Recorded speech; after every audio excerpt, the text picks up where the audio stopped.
24 जून को खबर आई थी कि वैगनर चीफ प्रिगोजिन ने विद्रोह कर दिया, लेकिन अब उसी विद्रोह पर एक बड़ा खुलासा भी हुआ है कि विद्रोह की स्क्रिप्ट क्रेमलिन में लिखी गई थी, यानी पुतिन के ऑर्डर पर विद्रोह हुआ।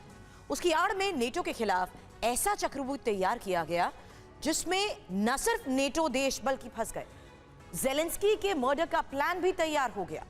आखिर कैसे पुतिन और प्रिगोजिन के बीच दो सीक्रेट मीटिंग हुई, कीव से लेकर नेटो देशों पर एटमी अटैक की कमान प्रिगोजिन को कैसे सौंपी गई, इस रिपोर्ट से समझिए।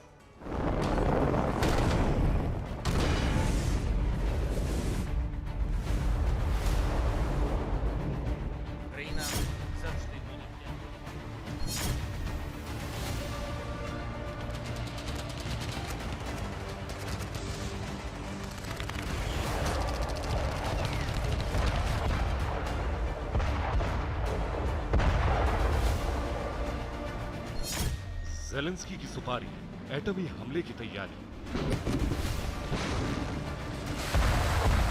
पुतिन का ऐलान, प्रिगोजिन करे काम तमाम।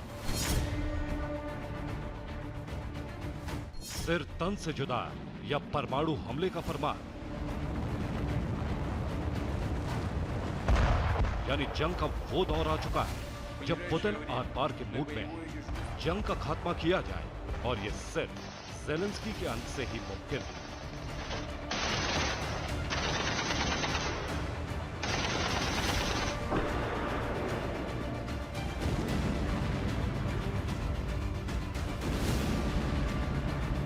पुतिन के विनाशक मंसूबे का टेंडर मौत के उस शिकारी को दिया गया है जो पुतिन के इशारे पर कई ऐसे खौफनाक खेल को अंजाम दे चुका है। लेकिन अब मामला दूसरा है। उसे अगर पुतिन का भरोसा पूरी तरह से जीतना है तो ज़ेलेंस्की को मौत के घाट उतारना ही होगा।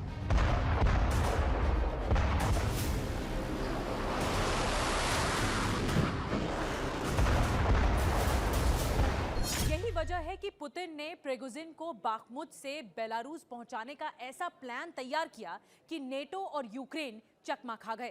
फ्रेंच पेपर लिबरेशन ने दावा किया है कि जिस वक्त प्रिगोजिन गायब थे उसी वक्त उनकी मुलाकात पुतिन से हुई थी और तभी उन्हें एक खास मिशन की जिम्मेदारी सौंप दी गई थी। दावा यह भी है कि रोस्तोव विद्रोह के बाद पुतिन से प्रिगोजिन की 2 मुलाकात हो चुकी है। पहली मुलाकात 29 जून को और दूसरी मुलाकात आज से 10 दिन पहले यानी 1 जुलाई को हुई थी। 29 जून की मीटिंग में प्रिगोजिन के साथ 35 कमांडर थे, जबकि 1 जुलाई को प्रिगोजिन और पुतिन के बीच मुलाकात हुई थी। पहली मीटिंग में प्रिगोजिन को बेलारूस भेजने का प्लान बना था, दूसरी मीटिंग में ज़ेलेंस्की के मर्डर का प्लान बनाया गया था।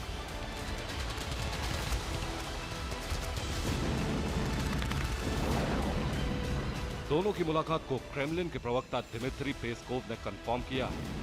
खास बात यह कि पहली मीटिंग में वैगनर चीफ और उसके लड़ाकों को बेलारूस का पैसेज दिया गया, जबकि दूसरी मुलाकात में प्रिगोजिन को यूक्रेन पर न्यूक्लियर अटैक की खुली छूट दे दी गई, यानी एटमी हमला करके जहां यूक्रेन का काम तमाम हो और दूसरी तरफ ज़ेलेंस्की को मार के जंग को खत्म किया जाए।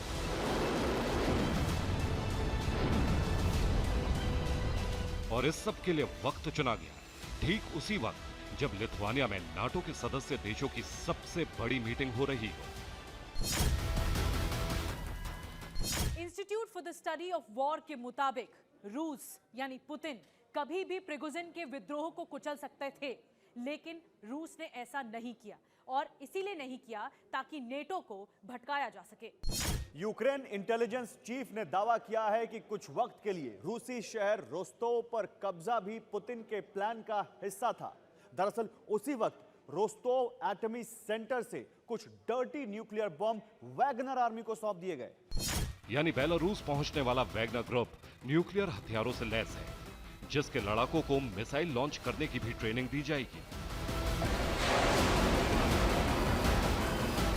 इसका सीधा सा मतलब है कि पुतिन को इस बात का अंदाजा था कि लिथुआनिया में हो रही नाटो मीटिंग में रूस के खिलाफ वॉर प्लान तैयार किया जा सकता है। हो सकता है रूस पर अटैक करने के लिए नाटो खुद मैदान में कूद पड़े।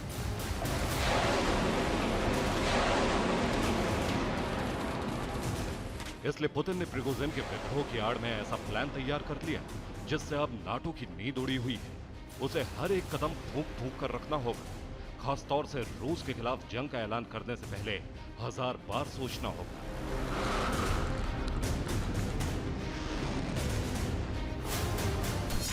क्योंकि बेलारूस लिथुआनिया बॉर्डर पर खूंखार वैगनर लड़ाके तैनात हैं। सिर्फ लिथुआनिया बॉर्डर पर ही 8000 वैगनर लड़ाके लगा दिए गए हैं, जबकि पोलैंड बॉर्डर पर भी तैनाती की गई है। दोनों ही जगह मिसाइल लॉन्च की कमान वैगनर को दे दी गई है।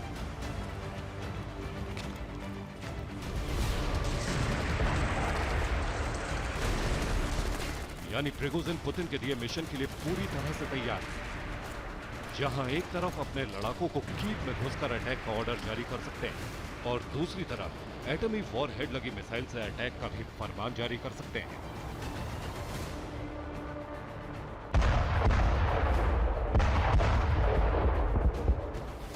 दोनों ही हमलों में टारगेट सिर्फ ज़ेलेंस्की होगा, जिसके कत्ल का वादा पुतिन से कर चुके हैं Prigozhin. Bureau report, TV9 Bharatvarsh.